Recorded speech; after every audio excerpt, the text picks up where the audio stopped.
తెలివైన వ్యాపారి.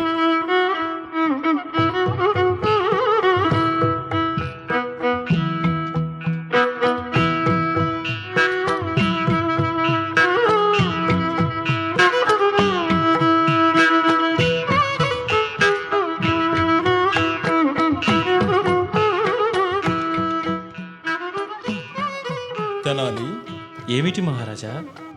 సాధువులు బ్రాహ్మణులు వేదాంగాల్లో గొప్ప పండితులు కదా. అవును మహారాజా, మీరు చెప్పింది నిజమే. వర్తకులకు ఈ పాండిత్యం ఉండదు కదా. అవును, అది కూడా నిజమే మహారాజా.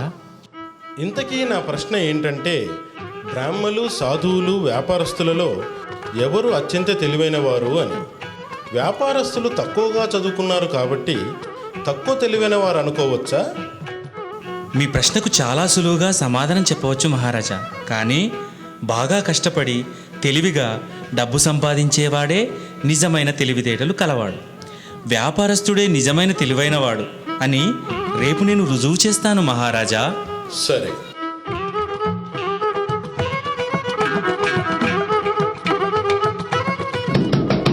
రాజగురు గారు, తలుపులు తెరవండి. ఏవండి, తలుపులు తెరవండి గురువుగారు. ఈ ప్రాతకాల సమయంలో ఎవడ్రా వచ్చింది? రాజగురు గారు, నేను తెనాలి రాముణ్ణి. ఆగు తెనాలి, నేను వస్తున్నానుగా. చెప్పు తెనాలి, ఏమిటి సంగతి? రాజుగారు మీ పిలకను తీసుకుని రమ్మన్నారు, అందుకని క్షురకుని తీసుకుని వచ్చాను. మీరు సహకరిస్తే పని సులువవుతుంది గురువుగారు. అలాగా? కానీ తెనాలి రామా, నా పిలకను నేను ఏ విధంగా ఇవ్వగలను? మీ పిలకకు బదులుగా అడిగినంత మూల్యాన్ని చెల్లించమని మహారాజు గారు నన్ను ఆదేశించారు. ఈ పాత ముతక పిలకకు బదులుగా కావాల్సినంత ధనం వస్తున్నప్పుడు నేనెందుకు వదులుకుంటాను? ఈ నా పిలకకు కనీసం 5 బంగారు నాణేలు అడుగుతాను. ఎందుకు ఇవ్వడో చూద్దాం. అలాగే తినాలి.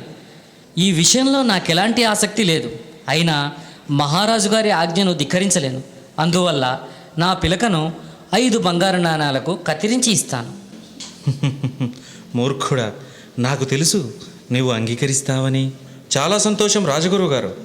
మీరు రాజుగారి ఆజ్ఞను అంగీకరించినందుకు. మీరు చాలా తెలివైనవారు. తెలుసు, ఆ విషయం నాకు బాగా తెలుసు తినాలి. క్షురకుడా, అయ్యా చెప్పండి. గురువుగారి పిలకను కత్తిరించు. అయ్యా అలాగే.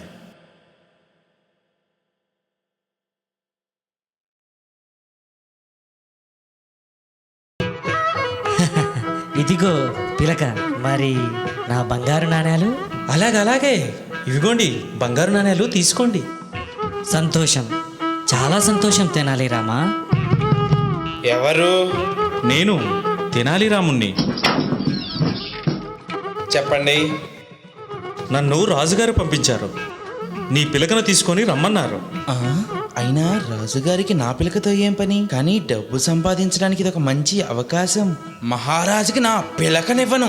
కావాలంటే నా ప్రాణాలు తీసుకోమను, అంతేగాని నా పిలకన మాత్రం ఇవ్వను. ఆ తర్వాత మీ ఇష్టం.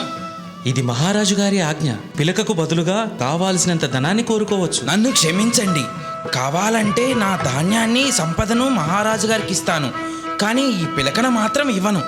అయితే నీ పిలకకు బదులు ఎంత కావాలో చెప్పు.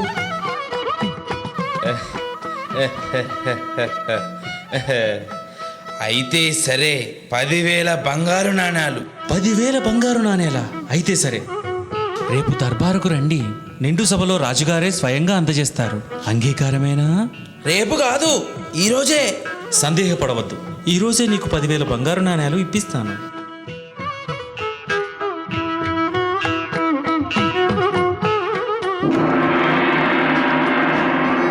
ఓ మహారాజా, ఇతను ఒక వ్యాపారస్తుడు. ఇతడు 10,000 బంగారు నాణేలకు తన పిలకను ఇస్తానని ఒప్పందం చేసుకున్నాడు. ఇతడు పిలకను కత్తిరించడానికి అనుజ్ఞ ఇవ్వండి. చిత్తం. క్షురకుడా, అతగాడి పిలకను కత్తిరించు. అయ్యా చిత్తం. విను, జాగ్రత్తగా విను. చెప్పండి. గుర్తుంచుకో, నా వెంట్రుకలు రాజుగారి వెంట్రుకల కన్నా ఏం తక్కువ కాదు. అయ్యో అయ్యో, అలా అనకండి, రాజుగారి కోపం వస్తుంది. నోరు మూసుకొని విను. నా వెంట్రుకలను కత్తిరించడం అంటే శ్రీకృష్ణదేవరాయల వెంట్రుకలను కత్తిరించినట్లే. అర్థమైందా?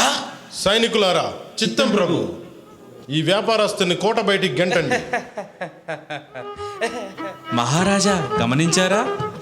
రాజగురువు తన పిలకను కేవలం 5 బంగారు నాణేలకు ఆశపడి కత్తిరించుకోగా వ్యాపారస్తుడు తన పిలక ఖరీదు 10,000 బంగారు నాణేల వరకు పెంచగలిగాడు. ఈ విధంగా వ్యాపారస్తుడే తెలివైన వాడను రుజువైనది కదా ప్రభు.